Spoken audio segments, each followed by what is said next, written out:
Hi, grade 6, Miss Bond here. I'm just going to read the next chapter of Gregor the Overlander. I decided I'm going to show you the book from the view today, so in case you want to read along with me.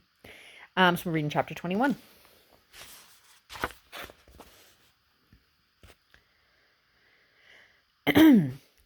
Gregor looked at the spider in shock.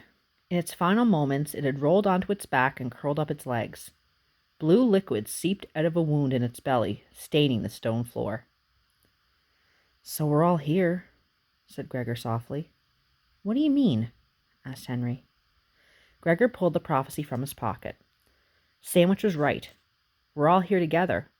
At least we were for a few seconds. He read aloud. To over, to under of royal descent. To flyers, to crawlers, to spinners ascent. One nigher beside, and one lost up ahead. He couldn't bring himself to say the next line, but Rip Red could. And 8 will be left when we count up the dead. Well, 1 down and 3 to go, said Rip Red, poking the spider with the end of his tail. Stop it, said Gregor. Oh, what? We can't pretend that any of us were very attached to this spinner. We don't even know its name. Except maybe you, Rip Red said to the orange spider. Treflex, said the orange spider. I am she called Gox. Well, Gox, I suppose you're hungry after your journey, but our food is limited. None of us will think less of you if you'd like to dine on Treflex, said Rip Red. Gox immediately began to pump juice into Treflex. She's not going to. Oh, man, said Gregor. Spiders are neither squeamish nor sentimental, said Rip Red. Thank goodness for that. Gregor turned away so neither he nor Boots had to watch the cannibalism. He was glad to see that Henry and Luxa looked a little green too. Look, if anything happens to me or Boots, don't let that spinner drink us. Toss us off the cliff, in a river, anything, okay? He said. They both nodded. You will return the same favor for us? Said Lexa wanly. And our bats? And Tick and Temp too, I promise, said Gregor. He could hear the slow sucking sound as Gox drained Treflex's body. Jeez, he added. Fortunately, it didn't take Gox long to eat. Rip Red began to grill her about the rat attack. She told him an entire army, several hundred rats at least, had invaded the land of the spiders. The spiders had held them off, but many had died on both sides before the rats had finally retreated. Vicus had come by after the carnage and had sent Gox and Treflex on his bat to the tunnel entrance. Why? Asked Gox. Why do the Nars kill us? I don't know. It may be that King Gorger has launched a total underland attack. Or it may be they caught wind of 2 overlanders heading towards our land. Did they mention the warrior of the prophecy of Grey? Asked Rip Red. There were no words, only death, said Gox. It is quite fortunate you found us. It would have taken much time to free 2 spinners from King Gorger's prisons unnoticed. And we have no time to waste, said Rip Red to Gox. He turned to Gregor. This attack on the spinners does not bode well for your father. Why? What? Why not? Asked Gregor, feeling his insides go icy. Vicus has done a remarkable job of concealing you. No rat save me has seen you and lived to tell of it. The rats do not know the warrior has arrived, but the fact that humans have brought overlanders to the spinners will make them suspicious, said Rip Red. The wheels seemed to be visibly turning in his head. Still, there is much confusion in war, and no rat has identified you. We move on now. No one argued. They packed up and headed out the far side of the cavern into a drier, roomier tunnel. Aurora and Ares were able to fly now, although the space was dangerous for riders. We shall go on foot, Luxa told Aurora. Even if you carry the rest of us, what will be done with the Nar? So the bats took to the air and with the remaining packs. Gregor watched them enviously. Lucky I'm not a bat. I might just fly out of here and not look back. Aurora and Ares would never do that. They are bonded to myself and Henry, said Lexa. How does that work exactly? Asked Gregor. When a bat and a human bond, they swear to fight to the death for each other, said Lexa. Aurora would never leave me in danger, nor I her. Does everybody have a bat? Asked Gregor, thinking it would be nice to know somebody was going to hang around and defend you in this place. Oh no, some never find a bat to bond with. I became one with Aurora when I was quite young, but this is not common, said Lexa. How come you bonded so early? Asked Gregor. After my parents were killed, I went through a time where I never felt safe on the ground. I spent all my waking hours in the air on Aurora. It is why we fly so well together, she said simply. Vicus convinced the council to allow us to bond early. After that, I was not so afraid. Are you afraid now? Said Gregor. At times, she admitted. But it is no worse than if I were in Regula. You see, I tired of constant fear, so I made a decision. Every day when I wake, I tell myself that it will be my last.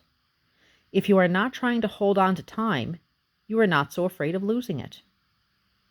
Gregor thought this was the single saddest thing anyone has ever said to him. He couldn't answer. And then if you make it to bedtime, you feel the joy of cheating death out of one more day, she said. Do you see? I think so, said Gregor numbly. An awful thought struck him. Wasn't Lux's strategy just an extreme form of his own rule? True, he didn't think about dying every day, but he denied himself the luxury of thinking about the future with or without his dad.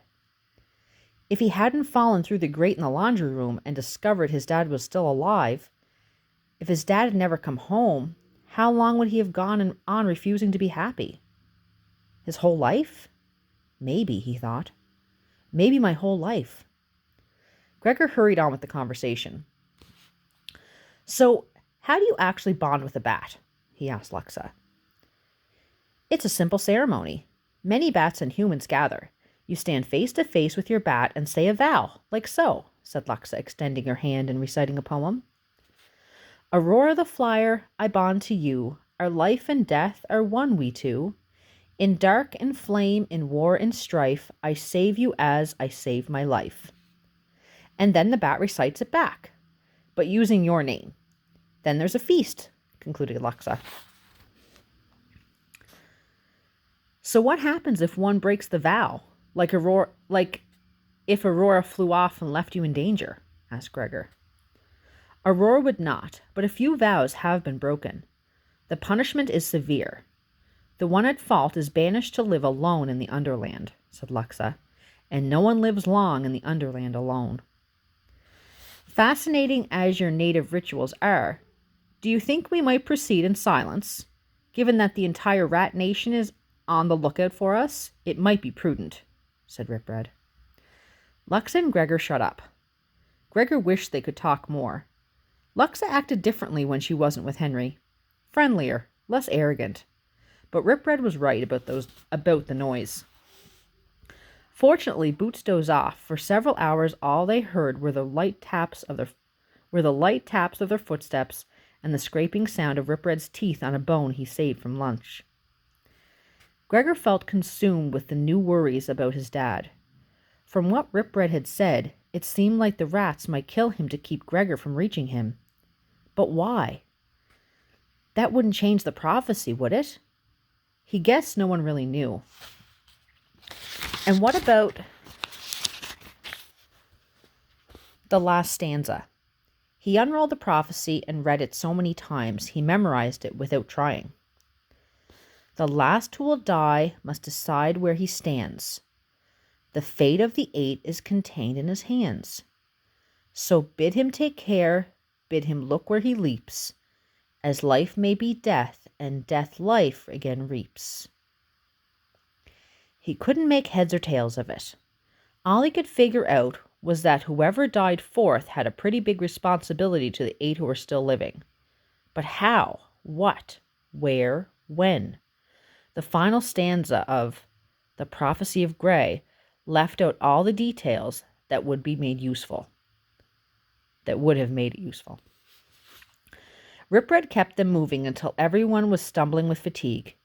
He gave the order to stop in a cavern that at least had a dry floor and a spring with drinkable water. Gregor and Luxa passed around the dwindling food, which was disappearing much faster than they had anticipated. He tried to object when the roaches gave their food to Boots, thinking he would share his own. "Let them feed her," said Ripred. "A crawler can live a month with no food if it has water. And don't bother feeding Gox. Traflex will hold her for longer than our journey will last." The cavern was cold. Gregor stripped off Boots's damp clothes and put on a fresh set. Something was wrong with her. She seemed too quiet, and her skin was clammy and cold. He curled up under the blanket with her, trying to warm her up.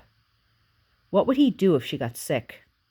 They needed to be home with his mom, who always knew just the combination of juice and medicine and pillows to make it right.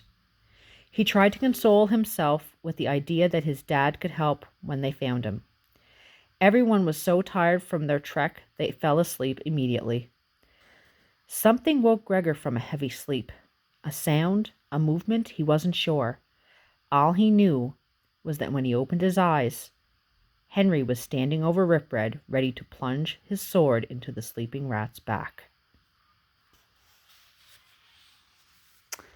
The end of chapter 21.